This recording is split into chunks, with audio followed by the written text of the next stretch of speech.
right අපි මේ video එකේදී කතා කරමු stop limit එකක් කියන්නේ මොකක්ද කොහොමද අපි trading වලදී මේ stop limit එකක් පාවිච්චි කරන්නේ කියන එක ගැන. ඉතින් කලින් වීඩියෝ එකේදී අපි කතා කරා limit order එකක් කොහොමද අපි පාවිච්චි කරන්න කියලා. ඉතින් stop limit එකට කලින් මෙන්න මේ දේවල් ටිකත් හැමෝම දැනගෙන ඉන්න එක හොඳයි කියලා මට හිතුණා. ඉතින් කලින් වීඩියෝ එකේදී ඔයගලන්ට මතක ඇති අපි trades කීපයක් දැම්මා buy limit එකක් සහ sell limit එකක්.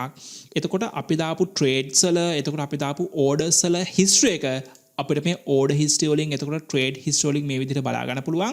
ඉතින් ඔයාට මේ order history වලට ආවට පස්සේ අපිට බලා ගන්න පුළුවන් අර කලින් වීඩියෝ එකේ දාපු trades වල history එක. ඒ කියන්නේ මේ order history වල අපිට බලා ගන්න පුළුවන් වෙන්නේ අපි දාපු order type එකත් එක්ක අදාළ trade එකේ විස්තර ටික. ඒ කියන්නේ order type එකේදී අපිට limit order එකක්ද දැම්මේ market order එකක්ද දැම්මේ.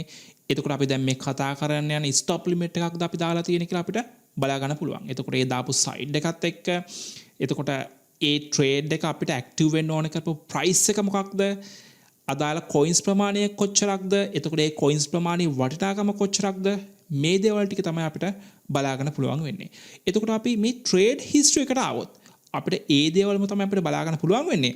හැබැයි දැන් අපිට මෙතෙන්දි බලා ගන්න පුළුවන් කලින් වීඩියෝ එකේදී දාපු sell limit එකම තමයි මේ තියෙන්නේ. හැබැයි මේ තියෙන්නේ මේ trade එක execute වෙච්ච වෙලාවදී ඒ කියන්නේ 1.14 දී trade එක active වෙච්ච වෙලාවදී trade එක execute වෙච්ච වෙලාවදී ආපහු history එක ඒ කියන්නේ ඔයාලට බලා ගන්න පුළුවන් මෙතෙන්දී මේකේ time එක මේකේ sell limit එක අපි දාලා තියෙන්නේ 30 වෙනිදා කියන්නේ 11 වෙනි මාසේ 30 8:00ට එතකොට මේ trade එක ඒ දාපු sell limit එක active වෙලා තියෙන්නේ හරියටම ඊළඟ දවසේ පැය කීපයකට පස්සේ 5:00ට right.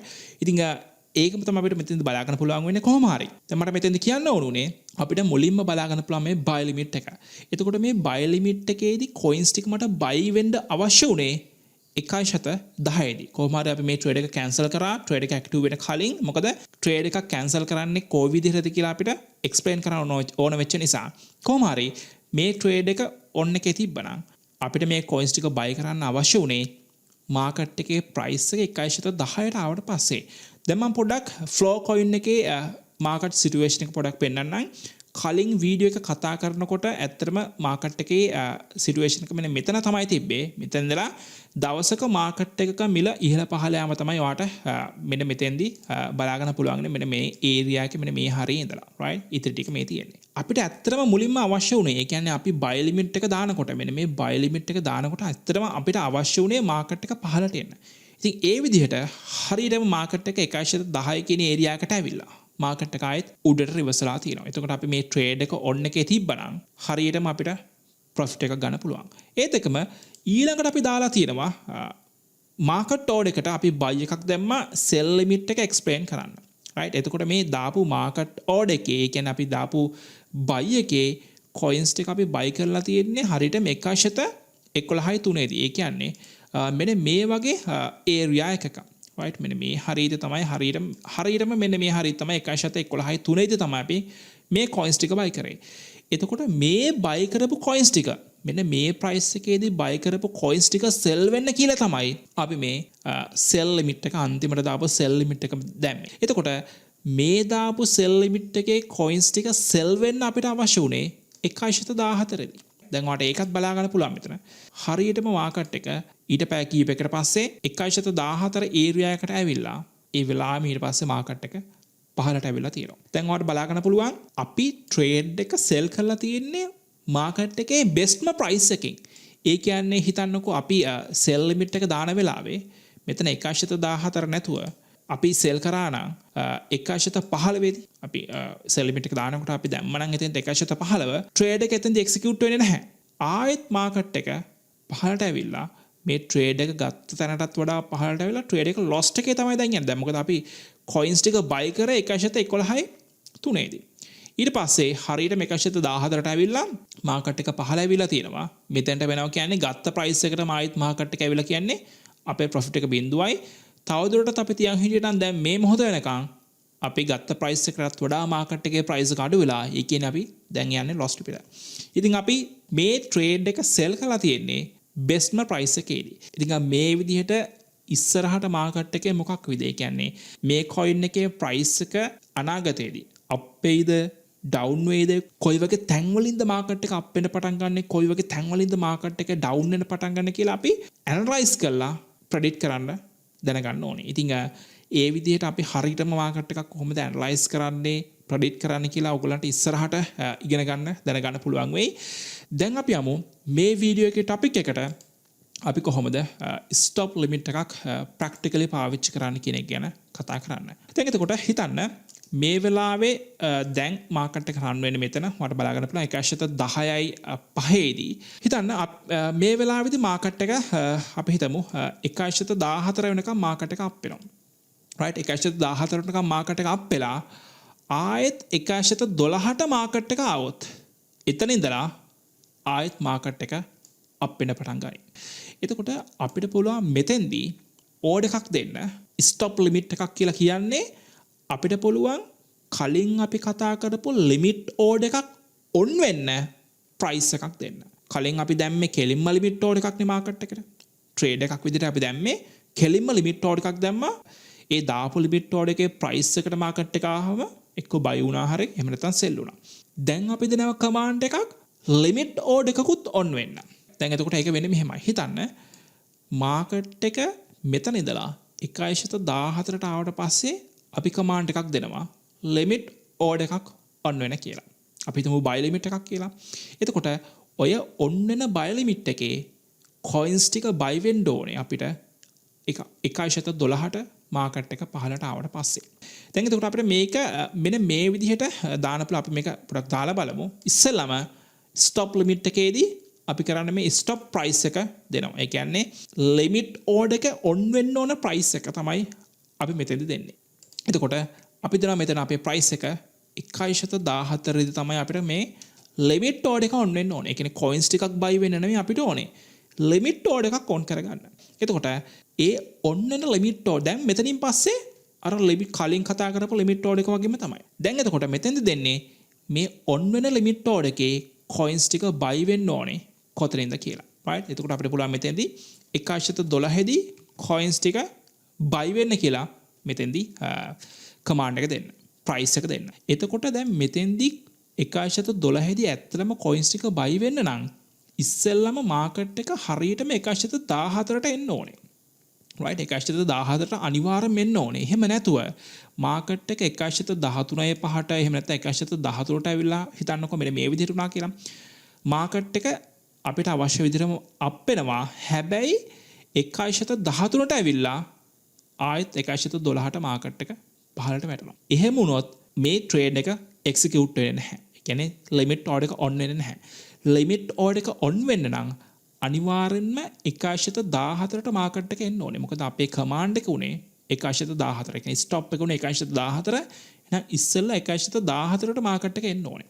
ආවට පස්සේ ඇවිල්ලා මාකට් එක 1.12ට આવොත් right මේ ට්‍රේඩ් එක එක්සිකියුට් වෙනවා. ඒ කියන්නේ අපිට coins අපේ wallet එකට වැටෙන්නේ 14ට ඉස්සෙල්ලාම ඇවිල්ලා ඊට පස්සේ 12ට આવොත්. ඊට කලින් මාකට් එක පහලින් රිවර්ස් වෙලා ඒ කියන්නේ 1.14ට පහලින් රිවර්ස් වෙලා 1.12ට આવොත් ට්‍රේඩ් එක ඔන් වෙන්නේ නැහැ. right? ඉතින් මේ එක විදිහක් අපිට ස්ටොප් ලිමිට් එක පාවිච්චි කරන්න පුළුවන්. තව විදිහක් තියෙනවා.